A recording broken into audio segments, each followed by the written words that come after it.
qisadan si lamid ah runtii been idima sheegayo aniga u dhici rabtay idin hadlaa Maxamed Saacid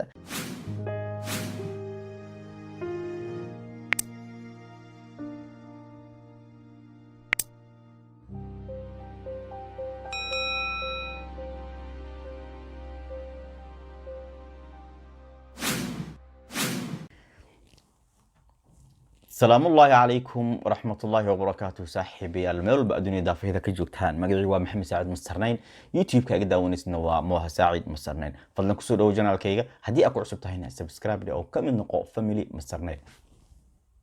مع التاني إن ما أنت إيه مقال عصب مقال كان هيستم وحالة سميه مقال إن موفيو كلا لكن muuqaalkani wuxuu u qaab eg yahay misaan dhihi karaaba wuu yahay waagi hogaami ku-xigeenadii mise midowga maxaakiimtii barnaamij socon jiray oo ahaa dhalinyarada barnaamijkaas oo dhalinyaradu isku shukaansan jireen leelanka iyo isheeg leelankii Hormuud iyo leelankii isheeg Olympic Telecom iyo leelankii National intaan heesta ugu gudagelin waxaan si xushmad leh kaaga codsanayaa adigoo ah family masternayn iyo qof walba oo ku soo biiray family masternayn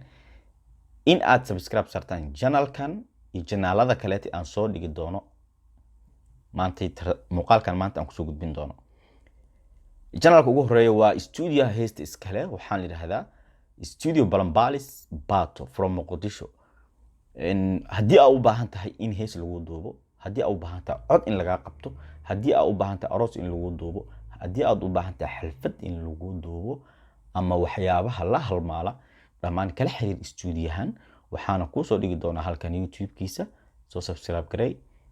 channel-kiisa waxaan kaloo ku soo dhigi doonaa Facebook-kiisa kala xiriir baahiyaada gaarka ah ee muuqaaleed haddii aad u baahan tahay in muuqaal lagu qurxinayo waxyaabaha ku xeeran kaamirada waa laga caawin doonaa haddii aad joogto waa Muqdisho iyo gobolada u dhow waxaan kaloo rabaa in aan shan qof ayakana shurada u sameeyo oo kamid ah family masternayn walow maalmahan dambe aan mashquulkayga u batay sidaa darteed maanta aan dib u soo laabanay sidaas darteedna waxaan diyaar u nahay marba family-keena in aan qancino waxaan shan qof u sameyn doonaa shout out fadlan isku day inaad shantaas walaalahaaga caawisid oo aad subscribe u saartid ayagana mahadsan heestan intaan u gudagelin waxaan rabaa wax yar inaan idinkaga sheego heestan horta muuqaalkeedu waa muuqaal cajiib ah waana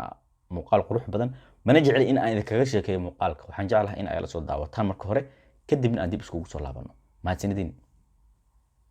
galay godona leega digay godalay sooriday godona leega digay godalay sooriday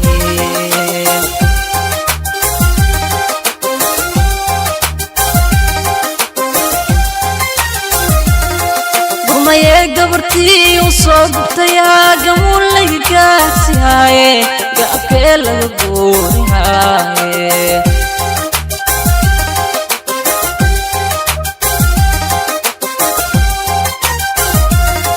gurmaye gabartii u soo gubtay gamulayga gaarsiiye gaabkee laga goorihaye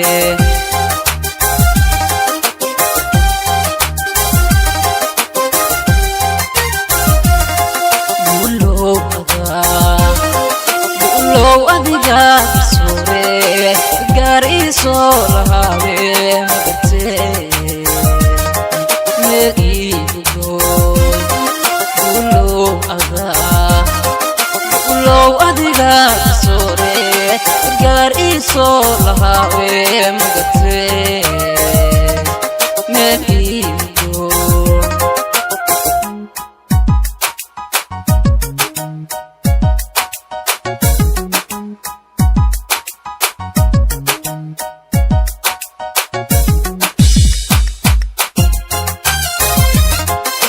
sida iga muuqata heesta waxa waaye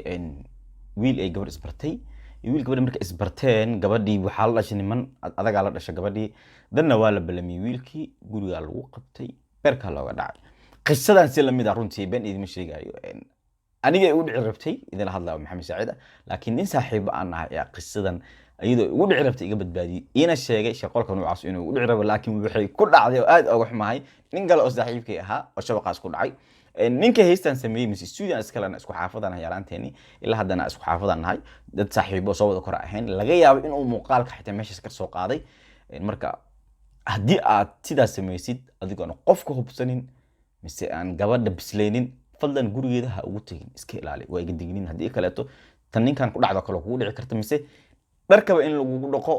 oo dabadan la laga soo geliya kugu dhici karta sida aniga hadda ka hor igu dhici rabtaba laakiin soo ku badbaado runtii daawasho waa muuqaalka inta galabtaan gegsan waaye ka sheegtay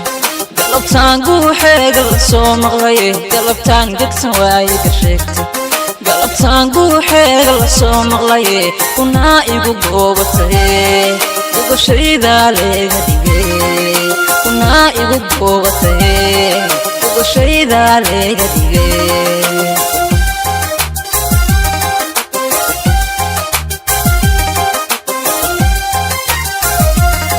galabtaan gegsan waaye